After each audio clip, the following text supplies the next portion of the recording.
The bell rang. Not my cell phone's usual chime, but the deep metallic ring of the 1964 bell system rotary I'd been restoring that morning. The sound cut through the quiet of my workshop like a blade against glass. I froze, cloth still in my hand, dust catching the light. No one had that number. It wasn't even connected to a service line, just an antique display I kept near the window. Yet on the little caller ID screen I'd wired for show, 3 words appeared: unknown number. I should have ignored it, but my fingers moved before my mind could stop them. The receiver was cold against my ear. Evelyn, a woman's voice, hoarse, trembling. It's Mother. For a moment, every sound in the room died. The hum of the fan, the ticking of the clock, even my own breath. I felt the blood drain from my face, my knees softening as if the floor had tilted. My mother-in-law, Margaret Harris, had been dead for 10 years.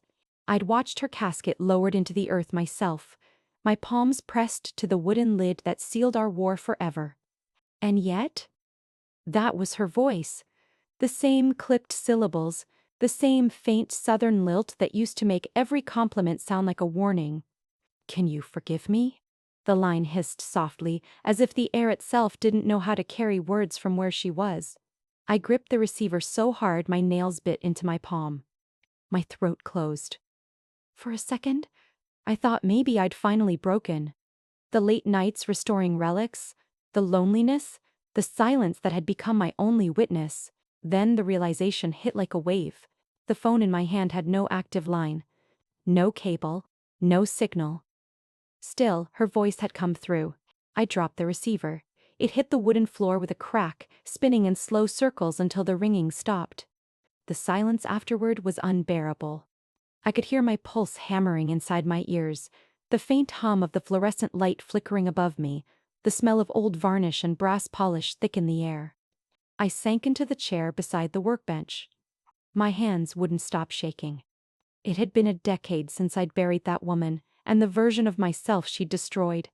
10 years since the night she stood in my living room and told me I was unfit to carry the Harris name, before convincing my husband to leave and take our son with him. That night, I'd promised myself one thing: never again would I answer to her voice. But now it had crossed the dirt, the coffin, the distance of 10 years, and found me. I stared at the phone lying on the floor. The receiver rocked once more, as if something on the other end was still breathing. I wanted to run, but my feet wouldn't move. I could almost feel her presence in the room. Cold, exact, like the smell of lilies after a funeral. "Evelyn," her voice echoed in my memory, "there's nothing harder to bury than the truth." And just like that, I knew the past wasn't done with me. People think working with old telephones is about nostalgia. It isn't.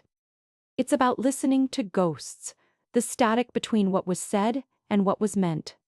I used to be a telecommunications engineer for Southern Line Restorations, one of the last companies in Charleston that still fixed rotary and wall-mount phones for collectors.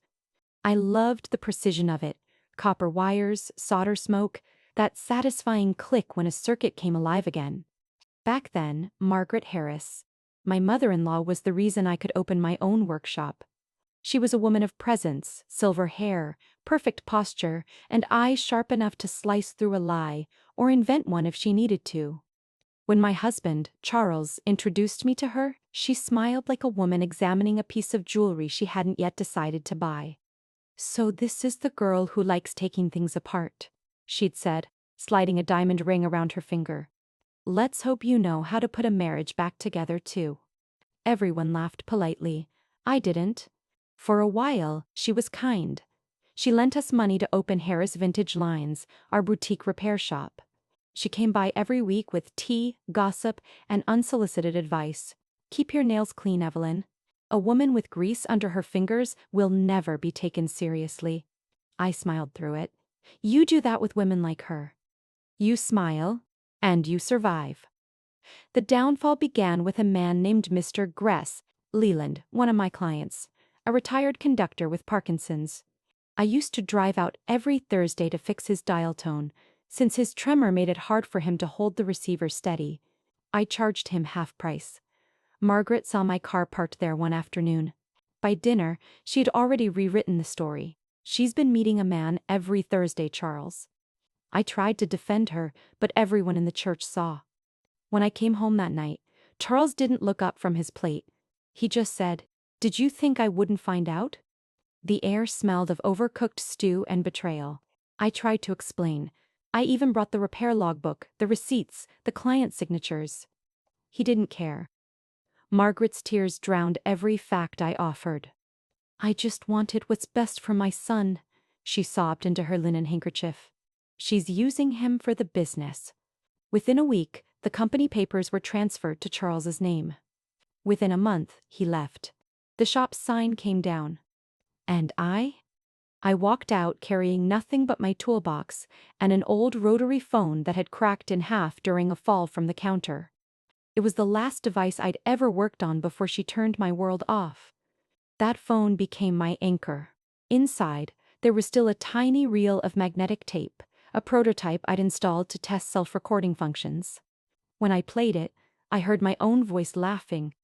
Faint, but alive. "Line's clear now. Go ahead, say something." Testing. 1, 2, a younger me, still believing she could fix everything with patience and a screwdriver. I kept that recording like a relic, even when I sold my wedding ring to pay rent. Margaret thrived in my ruin. She started giving interviews to local magazines about restoring family legacies. In one article, she was quoted saying, "Never let emotion mix with business." I warned her. A woman who works with her hands ends up touching what she shouldn't. People clapped for her at the church bazaar. They called her a pillar. I wanted to hate her, but hate takes energy, and I'd already spent mine just trying to breathe. Years passed. My son, Daniel, grew up under her roof. When I called on his birthdays, she answered, "He's busy, Evelyn. Exams, you know how it is." I heard him in the background once, his voice cracking into adolescence. "Who is it, Grandma?" The line went dead before I could say his name. After that, I stopped calling. When Margaret died, they said it was peaceful. Heart failure. Closed casket. The church was packed. Charles sat in the front row with a new wife whose perfume smelled like gardenias and insurance money. Daniel was there too, taller than I remembered, wearing his father's suit. No one looked at me. After the service, when everyone had gone, I stayed. I waited until the gravediggers left, then knelt beside the mound of dirt. The grass was slick from the rain. I placed the cracked rotary phone on the coffin lid and whispered, "You silenced me once. Let's see if this keeps you quiet." Then I pulled out the phone's wire, snapped it clean off. It felt like severing a nerve. I thought that would be the end of it. For 10 years, I rebuilt my life from static. I opened a small workshop on the edge of town, restoring antique switchboards. I lived above the shop, surrounded by things that used to connect people, but now only hummed faintly with memory. I learned to be alone. There's a peculiar comfort in fixing other people's voices while refusing to use your own. But grief is an echo. You think it's gone until you realize it's just circling back. Sometimes, when I worked late, I'd catch myself listening, really listening to the faint hum of the copper lines above the ceiling. It almost sounded like breathing. I told myself it was interference. Old cables do that. They pick up stray signals, bits of forgotten frequency from who knows where. Still, part of me wondered if Margaret's voice had found its way into those wires. If guilt could travel through metal, waiting for the right moment to dial back in. I've replayed that thought 1,000 times since this morning's call. Maybe it wasn't her. Maybe it was a prank. Maybe it was Daniel, trying to reach out after a decade of silence. But deep down, I knew the timbre, the rhythm, the faint inhale before she spoke, just like she used to before twisting a knife made of kindness. She had said, "Can you forgive me?" As if forgiveness were something you could request by long distance. I look at that old rotary phone now, sitting on my workbench. The dust I wiped earlier has settled again. Its receiver is cracked, but the dial still moves, slow and deliberate. The center label, once printed with a Charleston area code, has faded to blank paper. When I run my thumb over it, I can still feel the indentation of the numbers. 1, 8, 0, 4. That was her number. I thought I'd disconnected it forever. Before the lies, before the lawsuits and funerals, there was sunlight. I was 25, hair tied up with a red ribbon, sitting cross-legged on a stranger's porch while a tangle of copper wires coiled around my ankles. The house belonged to a widow with 3 kids who couldn't afford a new line. I'd volunteered to fix it anyway. One of those reckless, hopeful things you do when you still believe kindness will come back to you with interest. The late afternoon heat made the air taste like metal. I could smell magnolias and warm dust, hear the kids giggling as I taught them how to dial a number on the rust-colored rotary. Each click of the wheel was a small promise. Connection, voice, life. "You're not supposed to be doing this," Charles had said from the steps, pretending to scold me while hiding his smile. "You'll never make money if you keep fixing things for free." I remember brushing a lock of hair from my cheek and grinning. Maybe I'm not fixing for money. He shook his head the way men do when they're half in love and half worried you'll burn too bright. That's when Margaret's voice broke through the sunshine for the first time. She'd come to check on us, pearls glinting even in the heat. "Evelyn, dear," she called, stepping carefully over the wires. "You have skill, I'll give you that. But don't let the work teach you to lie. Hands that mend can also hide." I laughed, not out of disrespect but disbelief. How could someone turn a compliment into a sermon so smoothly? The widow thanked me with homemade lemonade. Margaret refused the drink. "Clean hands, clean conscience," she murmured, wiping her gloves with a lace handkerchief. I didn't know it then, but that was the first seed she planted. The idea that work could make a woman dishonest, that sincerity and ambition couldn't live in the same body. Still, when the phone finally rang and the widow cried from joy, even Margaret smiled. "At least it works," she said. "Just remember, Evelyn, wires carry more than voices. They carry secrets." The line crackled as if agreeing. I thought she was being poetic. Now I know she was warning me. That day is burned into me like a sunspot. I can still see the rotary phone I left behind, ivory plastic turned amber by time. The number 5 rubbed nearly smooth from years of dialing. Every turn of that dial felt like winding memory itself. When I rebuilt my own workshop years later, I hunted for that exact model in flea markets and estate sales. I found one same make, same faded color. The 5 was worn down there too. I kept it on my desk as a reminder of where I started, or maybe of what I'd lost. Sometimes, late at night, I'd spin the dial just to hear the soft mechanical clicks, that patient rhythm of waiting for someone to answer. It sounded like youth itself, trusting that someone always would. In those early years, Margaret wasn't the monster I remember. She was sharp, yes, but elegant, magnetic. She hosted Sunday dinners that smelled of sage and butter, teaching me which fork to use, how to fold napkins like swans. "Presentation is half of truth," she used to say. "If people believe you're composed, they'll forgive almost anything." I wanted to impress her. I wore the pearls she gave me, baked the pies she taught me to perfect, learned how to smile without showing all my teeth. For a while, we were almost a family. We'd sit in her living room surrounded by ringing antiques phones she collected as if they were trophies of conversations she'd won. "Each of these once carried something worth keeping," she said one evening, tracing the dial of a mint green Western Electric. "But the moment you hang up, it's gone. The trick, my dear, is knowing when to end the call first." Back then, I thought she was giving life advice. Now, every word sounds like foreshadowing. I can still picture her reflection that day in the widow's window. The perfect silhouette of a woman who believed control was the same thing as love. Her voice, drifting through the sunlight. "Evelyn, you have talent. Just don't let your hands become your heart." I'd laughed then, turning back to the wires.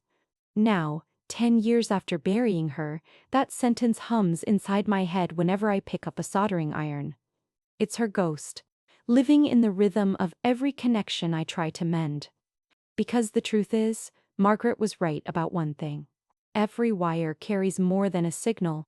Some carry guilt. Some carry memory. And some, like the one I cut the night she died, carry voices that refuse to stay silent. A week before the call, the house started whispering again. It began with the hum of the wall socket near my workbench. I'd cut the main power to the old phone months ago, just to be sure. But that afternoon, when I walked past it, the indicator bulb flickered once, faint as a pulse under skin. I knelt down. The cord I'd left unplugged was back in place, cleanly fitted into the outlet, as if an invisible hand had done it while I slept. The copper line ran neatly along the baseboard, coiling toward the rotary phone on my desk like a sleeping snake. I could have sworn I'd left it disconnected. I told myself it was muscle memory. Maybe I'd done it absent-mindedly while rearranging tools. But I don't make mistakes with wires. Not anymore. 2 days later, a courier knocked on my door.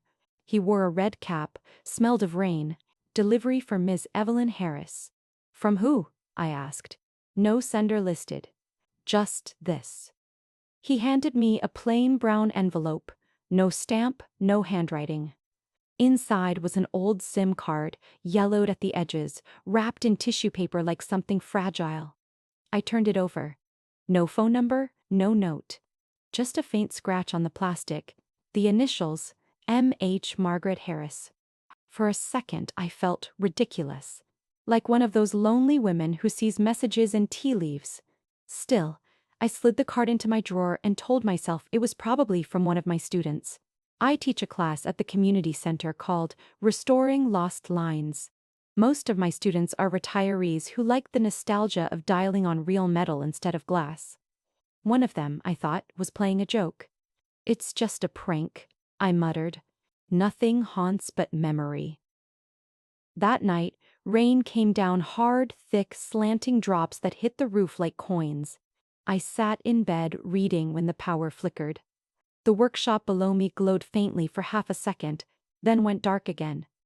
I told myself to ignore it, but something tugged at my gut. I went downstairs barefoot, the air cool and sharp. The rotary phone sat on the table, its receiver slightly off the hook. The little red light on the modified caller ID blinked once, then steadied. A low hum filled the room, steady, living. My phone shouldn't have had power. The next morning, when I turned on my personal cell, there was a new notification. Voicemail, 1. Timestamp, 3002 a.m. I hesitated. I hadn't received a voicemail in months. The sender field read simply, unknown. I pressed play. The sound that came through wasn't static, it was breathing. Slow, shallow, like someone lying under thick covers. Then, through the faint hiss, Evelyn, I'm sorry. The voice was low, cracked, and unmistakable. My hands went cold. The phone slipped a little in my grip, the screen fogging from my breath. I replayed it. Same message, same whisper. Evelyn, I'm sorry. 3 words from a mouth full of dirt. The logical part of me screamed that it was impossible. The line could have been spoofed. A trick of sound. Maybe Daniel. Maybe anyone. But not her. Still, I knew that voice. I'd heard it tell me I wasn't enough. I'd heard it bless my marriage and then poison it. And I'd heard it last through the wood of her coffin as the earth closed in. I deleted the message, or at least, I thought I did. When I checked an hour later, it was still there. When I checked again that night, there were 2 copies. I unplugged every wire in the house, pulled the phone's cord out with both hands until the plastic casing split. But somewhere inside the walls, the faint buzz continued. The next morning, I found something new on the workshop floor. A single dusty screw, brass-colored, engraved with a code that didn't belong to any of my devices. When I held it up to the light, I saw letters etched along the rim. 5 May. Margaret's birthday. That was when I stopped pretending it was a prank. I didn't sleep much after that. Every creak in the house sounded like someone dialing from another room. Every gust of wind against the window felt like a whisper against the line. I tried to pray. Nothing came out but breath. The truth is, guilt has a signal stronger than any network, and that night, it found its way through mine. By the 4th night, I stopped pretending sleep was possible. The voicemail wouldn't vanish. Every time I deleted it, it reappeared. Same timestamp, same 3 words. I couldn't stay in that house another minute without knowing why. So at dawn, I drove to St. Mary's Cemetery, the one tucked behind the marsh where the tide sometimes swallows the path. The road was empty except for crows. The air tasted of salt and rust, and the closer I got, the weaker my hands felt on the steering wheel. Margaret's grave sat on the northern hill where the fog always lingered longest. I hadn't been there since the funeral. The marble headstone was cracked along one edge. The inscription, Margaret Harris, beloved mother, had dulled, as if the stone itself no longer believed it. The dirt around the grave had shifted. Not much, but enough for someone who knows ground the way I know wires.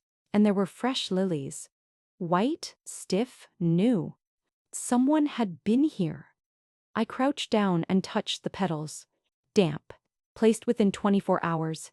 Margaret never liked lilies. She said they smelled like endings. Whoever brought them didn't know her. Or they knew her too well. The hum of my phone startled me. An unknown number again. My pulse leapt into my throat. I almost didn't answer, but curiosity is its own kind of courage. Hello? A pause then. Mom? Daniel's voice. 10 years gone, and still instantly recognizable? Older, deeper, but carrying that same cautious edge he used whenever he thought I might cry. Daniel. I had to swallow before my voice worked. You. Why are you calling? I just found your message. You sounded upset. My message? Yeah. The voicemail you left at 3 in the morning. My stomach tightened. Daniel, I didn't call you. I haven't called anyone. Then who did? The question cracked through the line like thunder. I turned toward the grave. The wind stirred the flowers. For one fleeting second, I could have sworn I heard a faint ring beneath the soil. One metallic click. Click. Like a rotary dial turning itself. Daniel, I said quietly, did you visit your grandmother's grave lately? No. Why? Because someone did. Not me. Mom, are you okay? You sound off. Off. That word again. The polite synonym for crazy. I'm fine, I lied. I just needed to ask. He sighed. Look, Mom, if this is about the past, maybe you shouldn't. Daniel. I didn't mean to raise my voice, but it came out like a strike. This isn't about the past. It's calling me now. The silence that followed was long enough for me to hear my own heartbeat. I have to go, he said finally. I'll call you later. But he didn't. I stayed by that grave until the sun climbed high enough to bleach the fog. My shoes sank into the soft soil, my palms dirty, my throat raw from holding back words that no longer mattered. When I finally stood, something inside me shifted. A small, sharp click, like the sound of a line connecting. Fear had been my constant companion for a decade. I'd fed it quietly, let it decide what I could touch, where I could go, who I could still be. But standing there, above the woman who once defined me, I felt something else rising. Anger. Anger, that her voice still ruled my silence. Anger that my son thought of me as a ghost. Anger that even death hadn't disconnected her hold. I looked down at the cracked headstone and whispered, You wanted the last word, Margaret. You always did. But this time, you'll listen. Then I took my keys and left. Back home, I went straight to the workshop. The smell of solder and dust wrapped around me like armor. Every switchboard, every handset, every coiled wire in that room had once belonged to someone who wanted to be heard. I set the old rotary on the bench. Its dial was still chipped from the fall, the cord still frayed. I reached for my toolbox. If the dead could find a frequency, then so could I. I reconnected the wires, slowly, deliberately. My hands didn't shake this time. I stripped the insulation, spliced the copper ends, fed them through the tiny junction box until the meter on my table flickered alive. The line buzzed, faint but steady. Static filled the room. Not random. Static rhythmic, almost like breathing again. I turned up the volume until it drowned out every doubt left in me. You wanted to talk, Margaret, I murmured. Fine, let's talk. That was when I realized what I had to do. I couldn't keep waiting for the next ring. I had to trace it, find where it started, follow the signal backward through every buried line, every silent switchboard, until I knew what was speaking and why. Fear had become fascination. That night, I reopened my old business license. The screen glowed blue in the dark as I typed the words. Reactivation request. Harris Vintage Lines. A decade's worth of dust, shame, and grief, all undone with one click. Tomorrow, I would reopen my workshop not as a refuge, but as a weapon. I would repair the line that connected me to her, and then cut it clean, once and for all. I thought of Daniel's voice on the phone, hesitant, distant, unaware. He thought I was chasing ghosts. Maybe I was. But ghosts are only memories with unfinished business. And I was done being their receptionist. As I shut down the computer, the rotary phone on the table clicked once, softly, like a finger tapping on glass. I smiled, half defiant, half ready. "You can call all you want, Margaret," I whispered. "But this time, I'm calling back." The house felt heavier after that night at St. Mary's. Even the air had weight, as if the walls themselves were holding their breath. I went back to my workshop the next morning expecting distraction to save me. The shelves gleamed with polished brass and tangled cords, but nothing hummed the way it used to.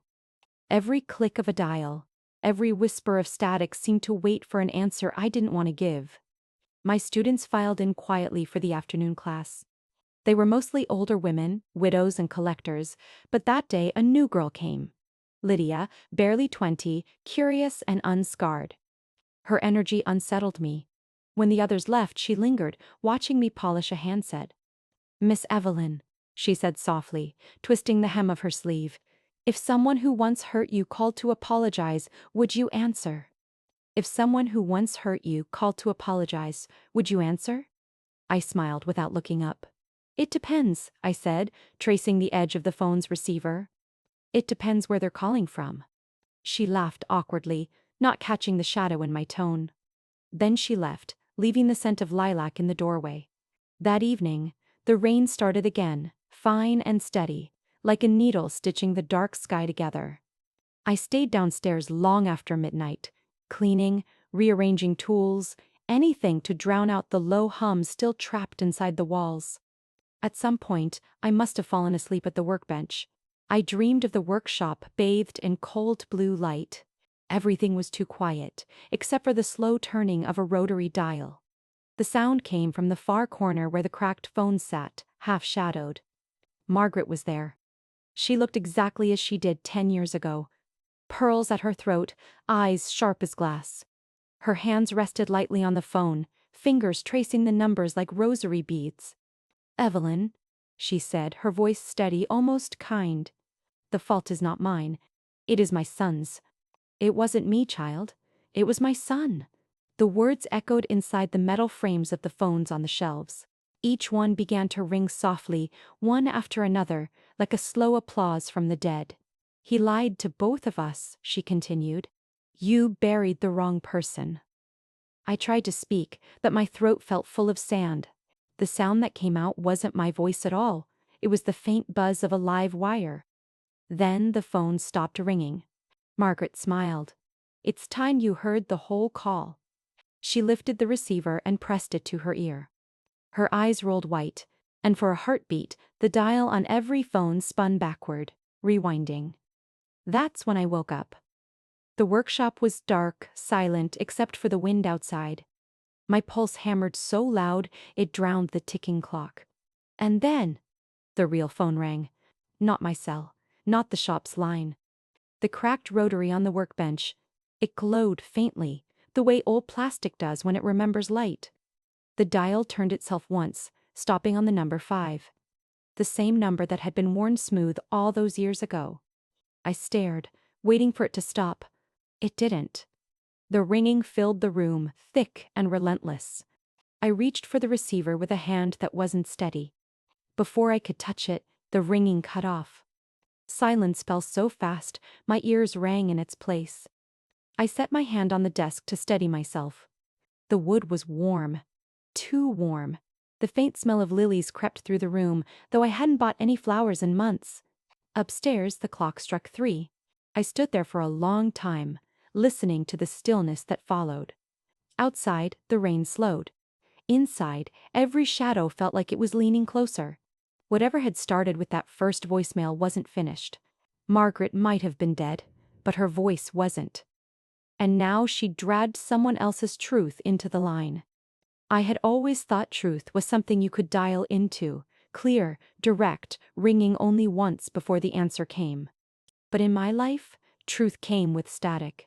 The night after the dream, I decided to trace the call. Using the same skills I once built my career on, I rigged a signal reader to the rotary's internal line. No network, no SIM, no service. But there was a pulse, faint and rhythmic, bouncing between two old frequencies. When I followed it through the code logs, one address appeared again and again. St. Mary's Funeral Home. The same place where we'd buried Margaret. The building sat at the edge of the old district, half-boarded, smelling of wax and rain. I expected silence. Instead, I found a light flickering in the basement and a man humming low under his breath. He wore a faded blue uniform. His name tag read Cole. "We're closed, ma'am," he said without looking up. "You were the caretaker here 10 years ago, weren't you?" That made him pause. "Depends who's asking." "Evelyn Harris." His eyes flicked to mine, recognition softening them into guilt. "Ah. The daughter-in-law," he exhaled slowly. "Thought I'd never see you again?" "You won't, if you tell me the truth now." He rubbed his jaw. "I didn't want to do it, ma'am. But your boy. He paid me good money to access the archives. Said it was for a memorial project." "What archives?" "The last voice recordings. You know. The service where the dying leave messages for family. We keep them on file for a decade." My stomach dropped. "Margaret had one?" "3, he said, but only one was authorized for release. The other 2 were sealed. Who unsealed them?" He didn't answer. He didn't have to. Daniel. By the time I got home, dusk had folded itself into the windows. My hands were shaking on the steering wheel, not from fear, but fury. All these years, I thought Margaret's voice had clawed its way out of the ground, but it wasn't her ghost at all. It was my son. He'd borrowed her voice to manipulate me, to keep me quiet, obedient, scared of something already dead. I felt something inside me, something long dormant, ignite. At 8037 that evening, the front door of my workshop creaked open. Daniel stood there, tall, lean, his father's chin, my eyes. His face was pale, like he hadn't slept. "Mom," he said, voice tight, "we need to talk." "Do we?" I wiped my hands on a rag. "Or did your grandmother already leave you another script?" He flinched. "You've been digging places you shouldn't.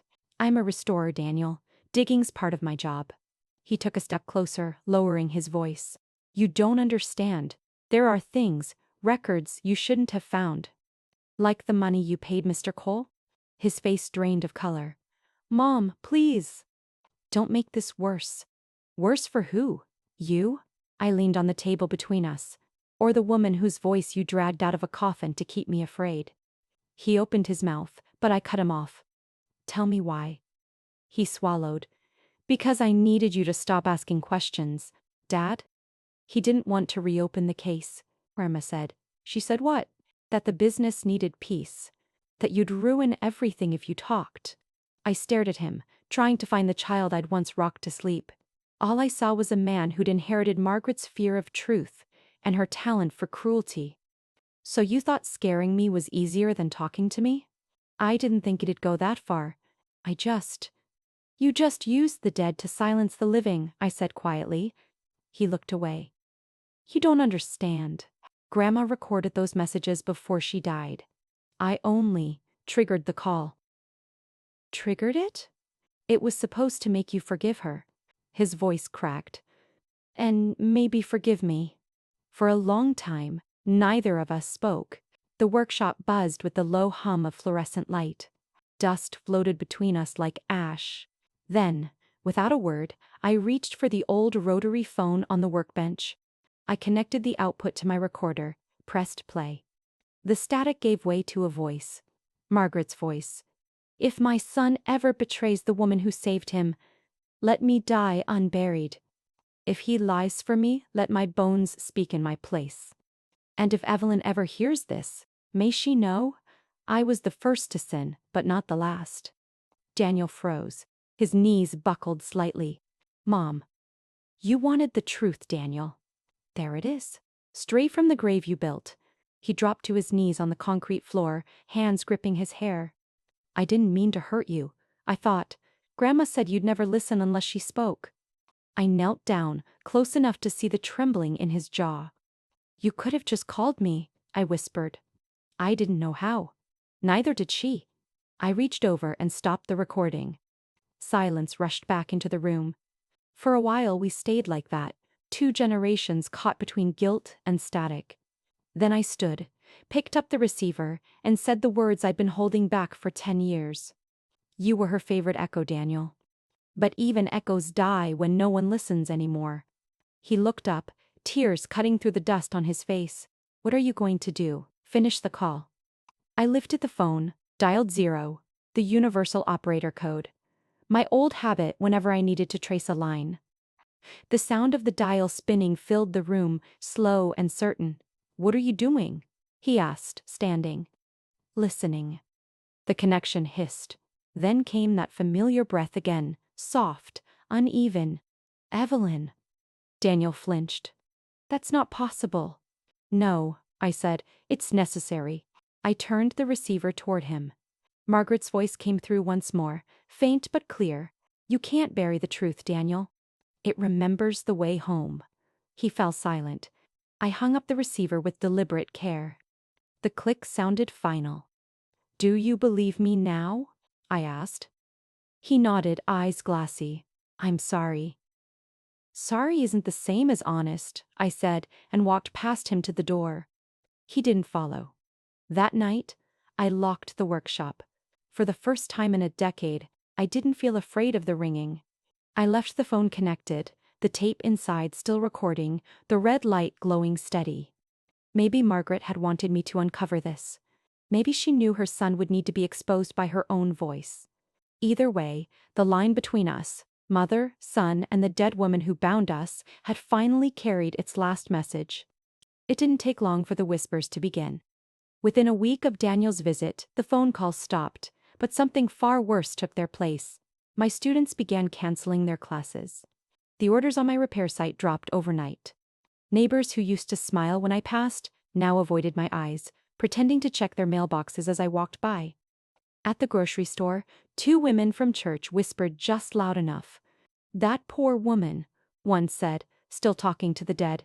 They say she keeps her mother-in-law's ashes in the workshop, the other added. I stood right behind them in line. They didn't even turn around.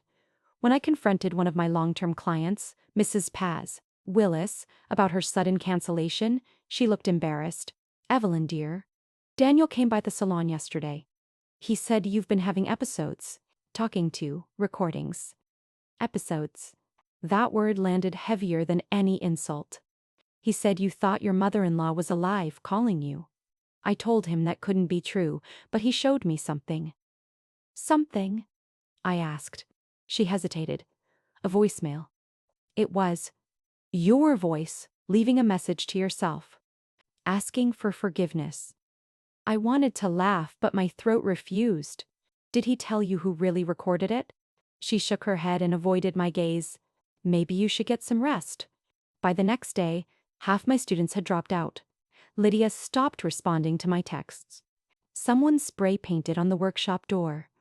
Talk to the living. I tried scrubbing it off, but the paint bled into the wood like guilt that wouldn't wash away. The silence that followed was the cruelest part. No one called, not even to ask if I was okay. For 10 years, I had been invisible. Now, I was visible only as a warning. Still, grief is a strange teacher. When you lose everything twice, you stop clinging to the surface and start digging. That night, I sat in the workshop again, staring at the phone. The red light on the recorder blinked lazily, as if mocking me. If Daniel wanted to make me look insane, then I had to trace his lie back to its source. I reconnected the reader and ran the signal log again. Not for the phone this time, but for the number that had first called me. The unknown.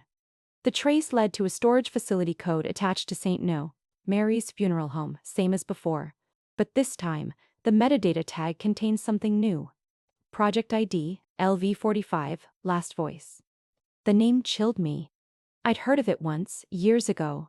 An experimental service offered by a few funeral homes for terminal clients. They could record one final message, which would be stored on a closed system and released to a chosen recipient after death. The process was supposed to bring closure.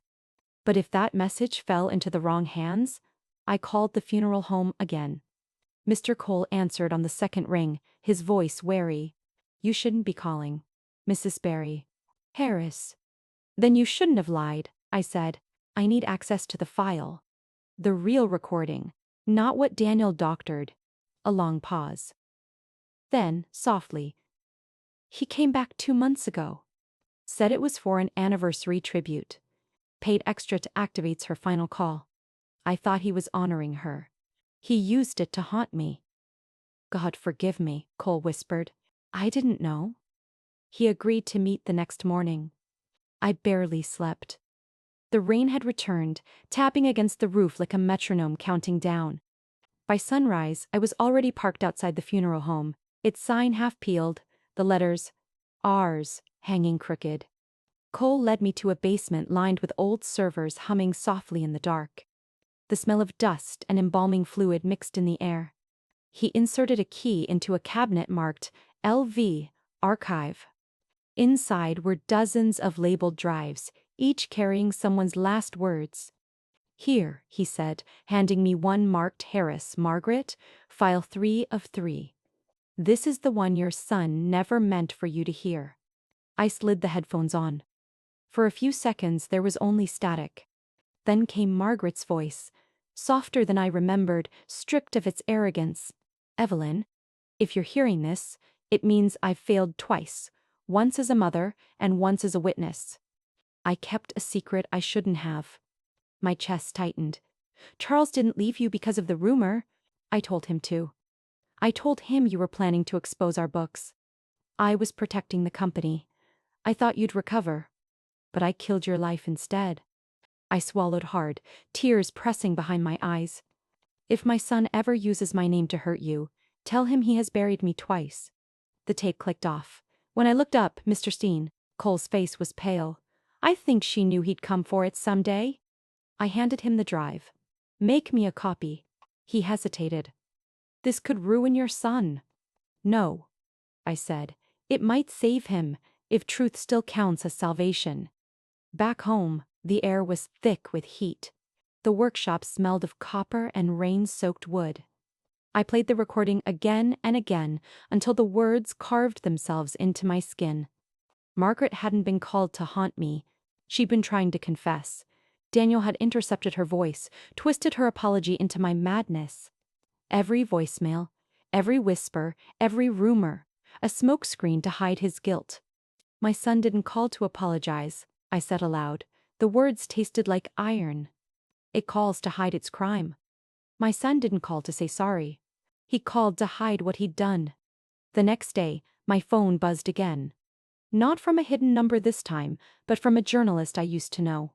"Evelyn, I heard strange things about you.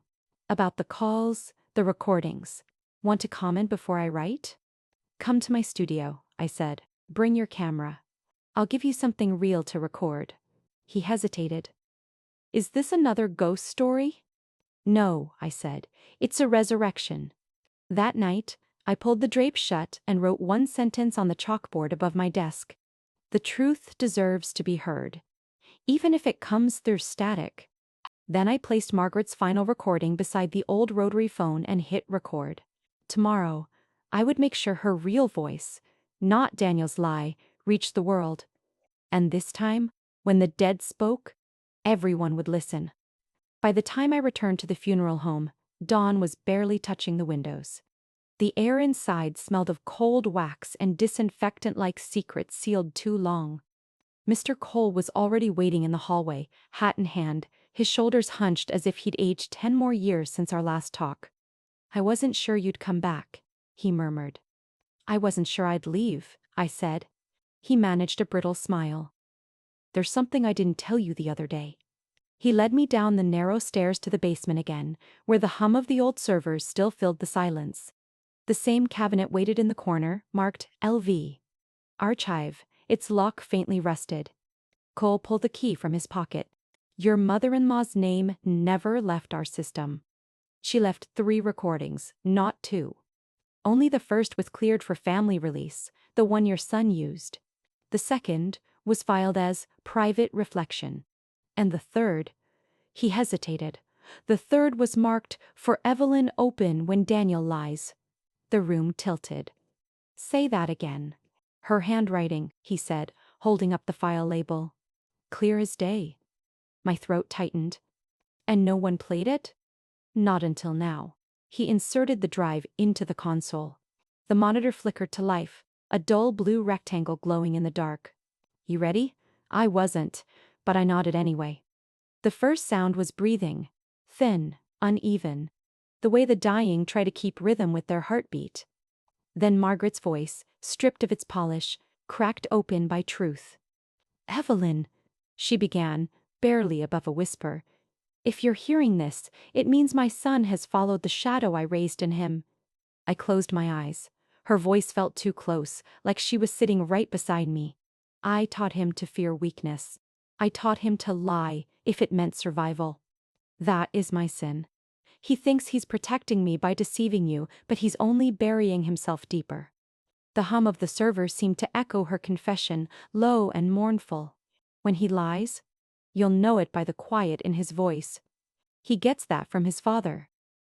And when that day comes, don't let my memory stand between you and the truth. A cough. Then, almost too soft to hear, forgive me, Evelyn, not him. The recording clicked off. The silence that followed felt like a scream swallowed by the walls. Mr. Cole didn't move. His eyes shone with something like pity. I suppose she wanted you to find that sooner? I couldn't speak for a long while. My hand trembled as I reached to eject the drive, the plastic warm from the machine. She must have known what he'd become, I said finally. Cole nodded. Maybe she was trying to make amends before you even realized you needed them. Or maybe she just wanted to be the one who ended the story, I said, and slipped the drive into my coat pocket. He looked at me carefully. What will you do with it? I met his eyes. Exactly what Daniel did to me, but with the truth this time. Outside, the air was sharp enough to cut. The sun hadn't yet broken through, and the streetlights still glowed faintly gold. I sat in my car, engine idling, listening to the echo of her last words. Forgive me, not him. It was strange how the same voice that once destroyed me could now sound like deliverance. In the rearview mirror, the funeral home shrank to a silhouette. Somewhere inside, the servers hummed on, holding thousands of final messages from people who believed they were speaking their last truth. But Margaret's truth was still alive, and it was mine now. When I got home, I plugged the drive into my system. The file name blinked on the screen. EV03 Final. I played it one more time, not to cry this time, but to study every pause, every tremor. Daniel's lies had structure. So did her confession. Every time she said he, the microphone picked up a faint click, like someone else in the room moving. That meant he'd been there when she recorded it. He'd known. He'd heard her name me as the one she wronged. And still, he'd used her voice to destroy me. My stomach tightened. The anger that rose wasn't hot anymore. It was cold, surgical. I copied the file twice, one for me, one for whoever would believe me next. Then I labeled the second copy the same way she had. For Daniel. Open when truth knocks. That night, I placed the drive beside the rotary phone on my workbench. The two sat side by side, old and new, both carrying voices from the dead. For a moment, I thought I smelled lilies again. Or maybe it was just the scent of metal warming under the lamp. I reached for the receiver, turned the dial once, slow and deliberate, just to hear the sound. It clicked on the number 5, the worn digit, the one Margaret had traced so many times. You still listening, Margaret? I whispered. Good, because now it's my turn to speak. The line stayed silent, but I swear I heard a faint hum rise through the wire, as if the dead were nodding. When you spend a lifetime restoring what others break, you learn something useful. Everything. Wires, trust, even the truth can be rebuilt if your hands are steady enough. After listening to Margaret's final message, I stopped trembling. The grief turned into geometry. Angles, plans, sequences. I spent the next 3 nights drafting a blueprint, not for a repair this time, but for revenge with proof attached. I called it The Line We Cut. An exhibition about the phones that once carried the most dangerous thing of all, truth spoken out loud.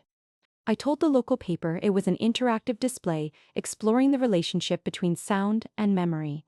They loved that. Charleston always did have a soft spot for art that smelled like repentance. But behind the polite press release, every wire, every handset, every label was a blade. I invited everyone, neighbors who'd whispered, students who'd fled, clients who'd doubted. And I sent a personal invitation to Daniel, handwritten in blue ink. Come hear Grandma's voice again. The week before the opening, the workshop transformed into something holy and surgical. I arranged 20 restored telephones on long wooden tables. Rotary, push-button, even a wall mount from the 1940s. Each one was connected to a small speaker, looping fragments of recorded human warmth. Laughter, lullabies, old apologies donated by former clients. The room smelled of cedar and solder. The walls shimmered with copper wire arranged in branching lines. Family trees made of circuitry. In the center stood a glass case with one object alone, Margaret's cracked rotary phone. The same one that had started it all. Its ivory shell had been cleaned until it gleamed like bone.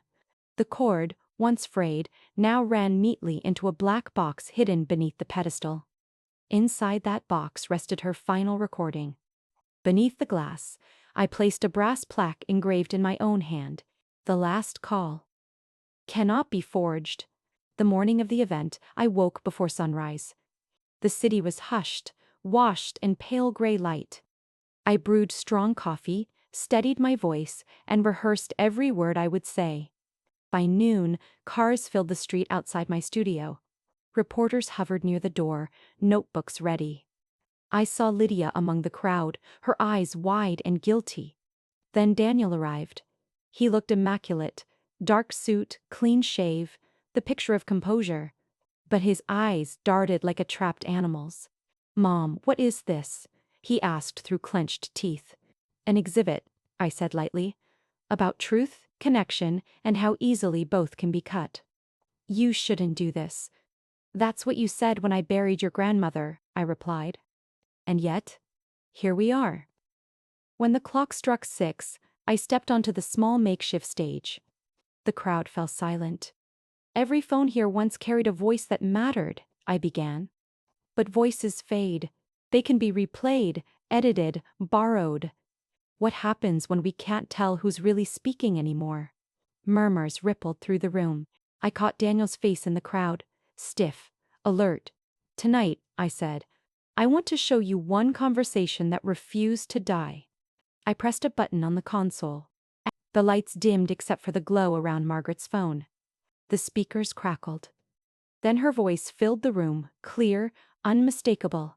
"Evelyn, if you're hearing this, it means my son has followed the darkness I left in him. Forgive me, not him." Gasps spread like wind through dry leaves. Daniel froze. His lips parted, but no sound came out. "This recording," I said, turning to the audience, "was stored in a secure archive at St. Cher Archive. Mary's funeral home, under a service called Last Voice. My son accessed it, edited it, and used it to convince this town I'd lost my mind."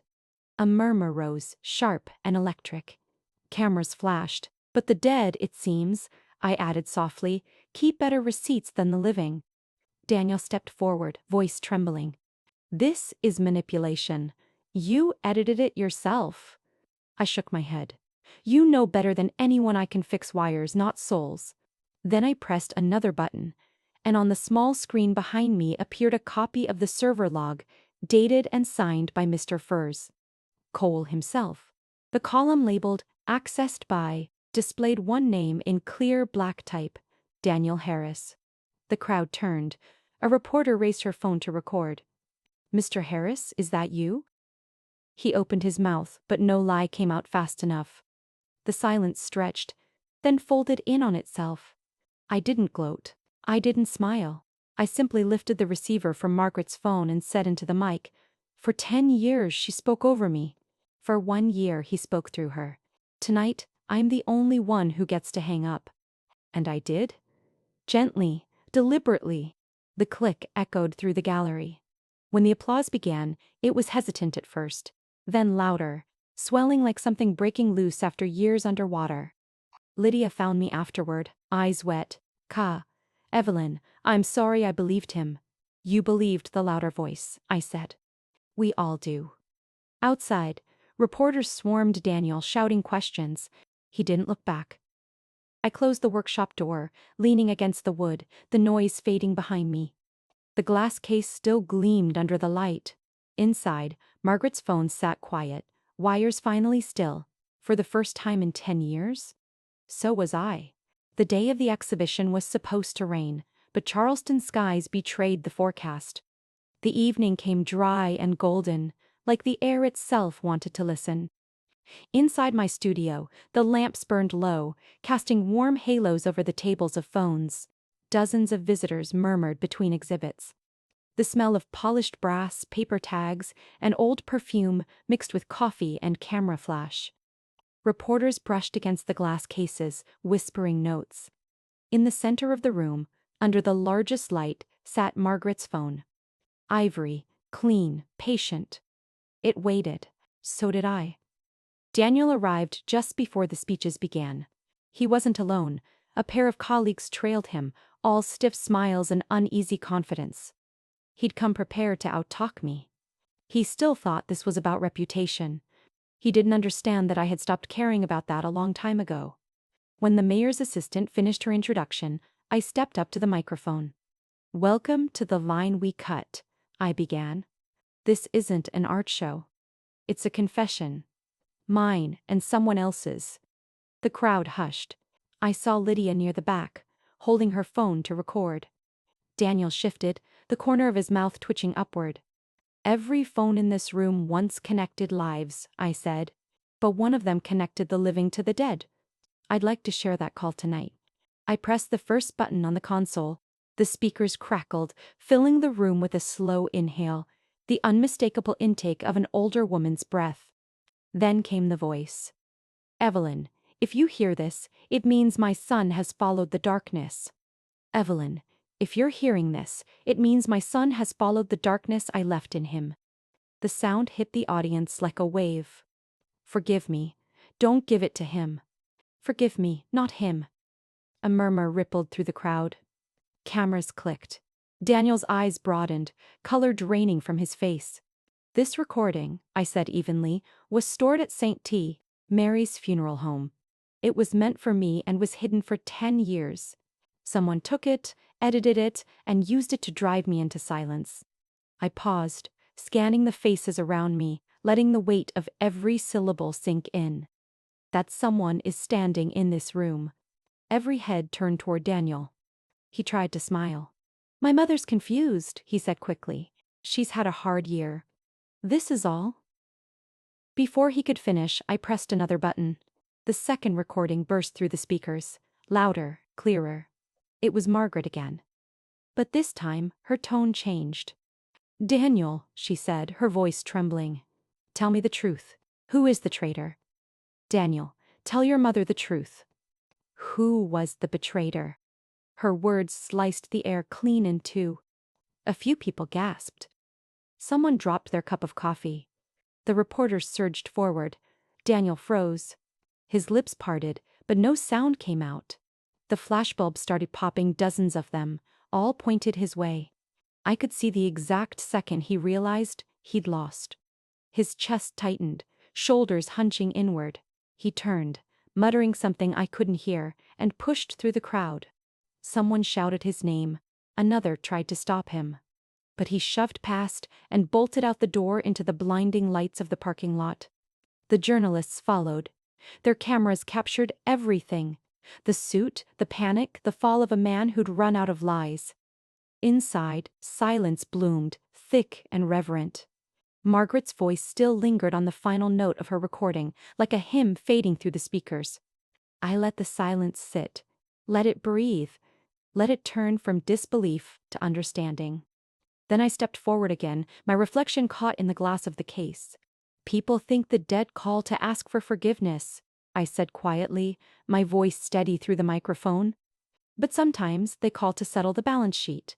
I looked straight into the lenses of the nearest cameras. The dead called tonight not to say sorry, but to demand justice. Applause didn't come immediately. It came gradually, like wind gathering before a storm. Then it swelled. Thunderous, relentless. Reporters surrounded me. Microphones thrust forward. Mrs. Harris, did you plan this? Is that your son leaving the building? Do you believe Margaret Harris's recording is authentic? I raised a hand, silencing them. Authenticity, I said, isn't proven by voices. It's proven by silence, by the things people can't deny when the truth is played out loud. The rest of the night passed like a fever dream. Daniel didn't return. But his absence did more than his presence ever could. The local news ran the story before dawn. Funeral confession exposes family deception. Son manipulates late mother's recording to frame woman as mentally unstable. By morning, I was no longer the mad widow whispering to ghosts. I was Evelyn Harris, the woman who made the dead speak truth. When the crowd thinned, I stood alone in the center of the gallery. The phones around me clicked softly in the settling air. I lifted the glass cover from Margaret's phone and placed my hand on it. The plastic was warm, as if it had been waiting all these years just to exhale. Or even now, I whispered, you got your justice, and I got my silence back. I traced the worn number 5 on the dial, the number that had carried her voice through so many lies. Outside, sirens wailed faintly in the distance. I imagined Daniel sitting in his car, watching his reflection in the rearview mirror, realizing that for once there would be no one left to lie for him. The next morning, the studio made the front page. The photograph showed me standing behind the glass case, light catching my face. The caption read, "The line we cut. Truth rings clear." I read it once, then again, before turning off the phone and sitting quietly at my workbench. The old rotary sat beside me, silent, but alive in its own way. I didn't feel triumphant, just clean. When you spend too many years listening to lies, truth doesn't sound sweet. It sounds like static, rough but pure. That afternoon, Lydia stopped by. She hesitated in the doorway, clutching a folded newspaper. "Miss Evelyn, I just want to say, I believe you." I smiled faintly. "It's easier when someone plays the evidence for you. So do you forgive Daniel?" I looked past her, to the empty pedestal where Margaret's phone had sat. "Forgiveness isn't a dial tone," I said. "You don't just pick it up and talk. Sometimes, you let the line stay cut." Lydia nodded, tears welling. "It was beautiful, miss, the way you stood there in the light, like someone who had just won her own trial." "Maybe," I said, "or maybe I was just answering a call I ignored too long." That night, when the reporters had all gone, and the city's noise sank into the sea breeze, I returned to the workshop. The glass case was empty, but I still heard the faint echo of Margaret's voice in the air, like feedback from an old line that hadn't quite disconnected. I picked up the receiver one last time, pressed it to my ear. Static. Then nothing, perfect. "Rest now," I whispered. "We've both said enough." Then I set the receiver down. The click final and clean. The next morning, I stepped outside and watched the sunrise for the first time without feeling the weight of a ringing phone. The world was quiet, balanced. The ghosts had finally gone still. In the days after the exhibition, silence finally returned. Not the haunted kind, but a gentler one, the kind that hums when a wound starts to close. The studio was quiet, emptied of the noise and flash of that night. Reporters stopped calling. The headlines faded, replaced by newer scandals, fresher sins. And I was fine with being forgotten. I closed. The line we cut for good the following week. The space where I had fought ghosts now smelled only of sawdust and salt. I packed every tool, every wire, every phone I'd ever restored. Some I donated to the museum downtown. Others I gave to my students, who promised to keep them humming. But Margaret's phone, I kept that one. I placed it in the front seat of my car beside my keys and drove east, toward the edge of the city, where the marsh opened into the sea. The house I bought was small, painted white, its porch leaning slightly toward the water as if listening. Every morning gulls circled overhead, every night the tide turns against the rocks. I didn't bring much with me. Just a few books, a pot of lilies, and that single rotary phone, now cleaned and unplugged. It sits on a wooden shelf near the window, light spilling across its ivory face. The cord is gone. I cut it myself before moving, not out of fear, but completion. Sometimes, when the wind slides through the shutters, the dial spins on its own, slow and soundless, like the sea breathing. When it happens, I don't shiver anymore. I smile. Finally, I whisper to the empty room, she has cut the line of sin. At last, she's been disconnected from her own sin. I spend my mornings walking the beach, the sand cool beneath my feet. Some days I collect shells shaped like tiny receivers, as if the ocean still wants to call someone. I've stopped checking my messages. I keep the phone switched off.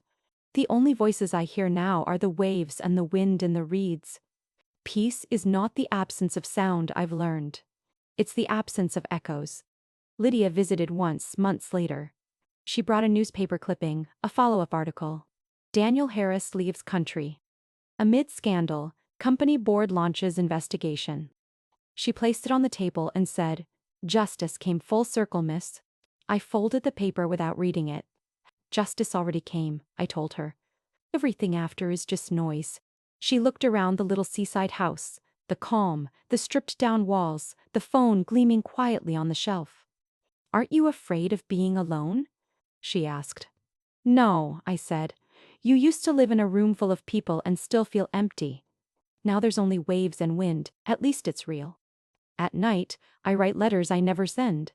To Daniel, to Margaret, to the woman I used to be. I tell them the same thing in every note. We are all connected by what we refuse to say. But silence can be honest too. Sometimes I fall asleep at my desk, the sound of the ocean seeping through the window, steady as a heartbeat. The nightmare stopped. Even the smell of lilies doesn't sting anymore. One evening, I lit a candle beside the phone and poured myself a glass of red wine. The sky outside was the color of copper, the same hue as the wires I used to mend. I thought about Margaret's last words. Forgive me, not him. Maybe forgiveness isn't something you give once. Maybe it's something you practice. Every time you refuse to pick up a call from the past. I raised my glass to the phone. "Here's to unfinished conversations," I said softly. "May they stay unfinished." Later that night, when the tide rose and the wind pressed against the house, the phone's dial turned once more. Just a single movement. A gesture, not a call. I let it, because I finally understood. It wasn't Margaret calling. It was me, reminding myself that every silence I'd earned was mine to keep. The candle burned down to a stub. The house sighed, as if settling deeper into its peace. And in that small sound, in the turning of that old dial, I heard not ghosts, but grace. Quiet. Patient. Absolute. A year after the night everything ended, I opened a new workshop by the sea. I called it Silent Line Atelier. No signboards, no glossy brochures. Just a white-painted door that faced the wind and a brass plaque engraved with one sentence. For women who still have something true to say. Inside, the walls smelled of cedar and salt. The sunlight drifted in through lace curtains, falling over rows of small recorders, blank tapes, and old phones that no longer rang. It wasn't a business, it was a promise. I wanted to give women like me, the ones who'd spent decades listening, nodding, forgiving, a place to leave their own words before the world decided for them. So, every Thursday, the room filled with quiet laughter, fragile hands, and the soft click of record buttons. There was Joanne, 73, who had never said out loud that her husband's death felt like relief. Maria, who confessed she'd once sold her wedding ring to buy paint for her daughter's art class. Martha, who whispered her true name for the first time in 20 years after escaping a church that renamed her Grace. They came from everywhere: retirement homes, hospitals, silence. They came because someone told them there was a woman by the coast who could help them turn memory into peace. I didn't fix phones anymore. I fixed voices. On the far wall hung Margaret's old rotary phone, repainted a soft ivory white, the color of surrender rather than bone. I'd sanded away every crack, polished every groove, and carved a new inscription across its base. She hung up. Peace answered. It was the only sentence I'd ever written that felt like forgiveness. Sometimes, after class, I'd find the women gathered around the phone, touching it gently like a relic. They'd ask questions, whose it was, what it meant. I never told them the whole story. It belonged to someone who used to speak through others, I'd say. Now she doesn't need to. They always smiled as if they understood. One afternoon, during a workshop on voice preservation, a student named Ellen raised her hand. She was quiet, kind-eyed, the type who always apologized before speaking. "Miss Evelyn," she asked softly, "are you ever afraid to answer the phone again? Miss Evelyn, are you still afraid to answer a call?" The room fell silent. Even the sea seemed to pause outside the window. I looked at the ivory phone on the wall. Sunlight slid over its dial, turning the numbers into little coins of gold. Then I smiled. "No," I said, "I'm only afraid of those who live and never dare to say their last words. No. I'm only afraid of the living, those who never dare to speak their last truth." The women laughed softly, but Ellen's eyes glistened. That night, after they left, I sat alone in the studio, the same way I had sat in my workshop years ago. But this silence was different. It was full. I turned on one of the recorders and began speaking, not for anyone else, not for a legacy, but because habit is another kind of prayer. "My name is Evelyn Harris," I said. "I once mistook guilt for love, silence for peace, and fear for loyalty. But I learned that every voice, even the trembling ones, deserves to leave a trace." I paused. The recorder blinked red. "If someone finds this one day, don't restore it. Don't replay it, just know I spoke." I stopped the tape and placed it beside Margaret's phone. Some nights, when the tide is high, I sit on the porch and listen to the distant hum of ships' radios, voices drifting across frequencies, searching for someone still awake. It comforts me to think of all those words traveling through the dark, uncaptured, unjudged. Sometimes, the wind slips through the window and brushes against the ivory phone. When it moves, the dial turns once, slow and soundless. The first time it happened, I thought it was the sea. Now, I think it's memory testing the line, making sure we're both still free. Once a month, we host an event called Last Lines. The women bring their recordings and play one sentence they're proud of. Just one. No tears, no apologies, just truth. Last week, Joanne's line was, "I loved him more when he was gone." Maria said, "The ring didn't buy art. It bought courage." Martha whispered, "My name is not Grace. It's Mime." And when they were done, I added mime. The dead don't always haunt us.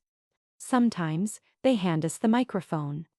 The room went quiet, then filled with applause that sounded like forgiveness. When everyone left, I turned off the lights. The moonlight slid through the window and landed on the ivory phone, making it glow faintly in the dark. For a heartbeat, I imagined Margaret standing beside it, calmer, lighter, unburdened. "You finally stopped calling," I murmured. In the hush that followed, a single click echoed, the sound of a receiver being set down gently. I smiled. Maybe that was her way of saying goodnight. Outside, the sea breathed its endless rhythm. Inside, every phone, every tape, every silence felt holy. I had built something. Not from wires this time, but from all the broken frequencies women like me carried. A sanctuary of unfinished conversations. A year ago, I thought I'd won justice. Now, I know justice was only the prelude. What I gained was peace that didn't need to explain itself. And peace, I've learned, doesn't arrive with a call. It arrives when you finally hang up. The camera light blinked red. That small, steady glow, how strange it felt to face it without fear. I'd recorded countless voices in my life, but this one, I knew, would be the last that mattered. The sea whispered outside the open window, wind brushing the lace curtains. The ivory phone gleamed behind me, resting quietly on the shelf. I took a slow breath and looked into the lens. If one day, I began, my voice low but sure, you receive a call from someone who once hurt you, don't hang up too quickly. I let the silence stretch for a moment, like a pause in conversation. Maybe they're not asking for forgiveness, I said. Maybe they just want you to stop living under the sound of their voice. Maybe they're not calling to be heard. Maybe they're calling to let you go. When I finished speaking, I could see my reflection faintly in the lens. Older, softer, unguarded. There was a time when I thought silence was weakness. Now, I know it's simply the place where truth finally stops echoing. I leaned closer, the camera catching every tremor in my breath. To whoever's listening, I said, if you've been carrying a story that never found its ending, don't wait for the grave to give you permission. Speak it, record it, whisper it. Burn it if you must, but let it live somewhere outside your chest. The light flickered, the sound of the waves slipping into my words like a second heartbeat. I built Silent Line Atelier for women like me, for anyone who was ever told to stay quiet for peace. But peace doesn't come from silence, it comes from telling the truth and surviving the echo. I smiled faintly. And if you can't speak yet, I added, then listen. Listen closely. Somewhere in the static there's a voice trying to remind you who you are. For a long time, I didn't move. The air hummed softly with salt and electricity, the sound of life continuing without apology. Then I turned slightly, glancing at the ivory phone behind me. Its dial caught the light, casting a small halo on the wall. This story began with a call I wasn't supposed to answer, I said. But every story, even the ghostly ones, deserves to finish its sentence. I reached out and touched the base of the phone. It was warm from the sunlight. So if this story found you, I whispered, pass it on. Share it with someone still holding their breath between truth and forgiveness. Who knows? I added with a smile. Maybe they're keeping quiet for a voice that can't speak anymore. I stopped recording then, but the camera kept rolling a few seconds longer, long enough to catch the wind turning the dial once more, slow and soundless. And for a moment, the whole room seemed to breathe. Share this story. Maybe someone out there is still keeping silent for a voice that's already gone. Then the screen faded to black, leaving only the sound of the sea and my final line, spoken softly but clear enough to carry. My story ends here. But maybe, just maybe, it's the first time I've ever heard my own voice travel across a line where no one else is left to answer.